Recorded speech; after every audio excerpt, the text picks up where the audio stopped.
7,000 ton कचरा, urine से भरी हुई बोतलें। कौन है ये लोग, कहां से आते हैं?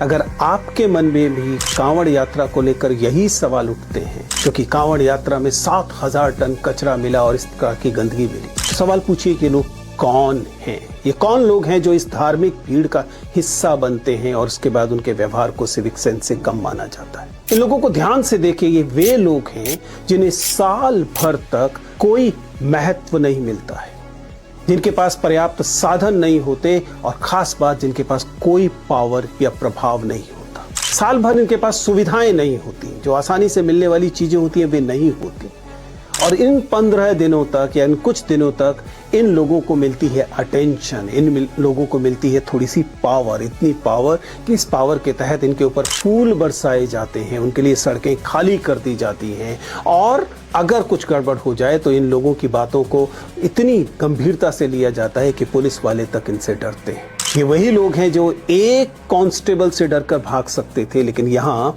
कांस्टेबल उनसे भागता है। ये जो पावर गैप है, इस पावर गैप की वजह से जब थोड़ी सी पावर इस समूह को मिलती है, तब आपको कभी हुड़दंग दिखाई देता है, कभी आपको सिविक सेंस की कमी दिखाई देती है, कभी आपको तेज संगीत दिखाई देता है, आपको ये परेशानियां दिखाई देती हैं। तो सवाल सिर्फ कचरे का नहीं है, सवाल ये भी है कि ये पावरलेसनेस क्यों है?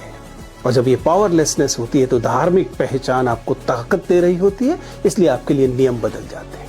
वैसे सवाल प्रशासन का भी था। अगर आप इतने तमाम लोगों को बुला रहे थे, सड़कें बंद कर रहे थे और तमाम लोगों के लिए व्यवस्थाएं कर रहे थे, तो फिर ऐसा क्यों था कि पर्याप्त शौचालय नहीं थे? ऐसा क्यों था कि सॉलिड वेस्ट मैनेजमेंट नहीं था? यानी कि जिम्मेदारी प्रशासन की भी है, लेकिन ध्यान रखिएगा, हमें इस पावर गैप को एड्रेस करने की जरूरत है।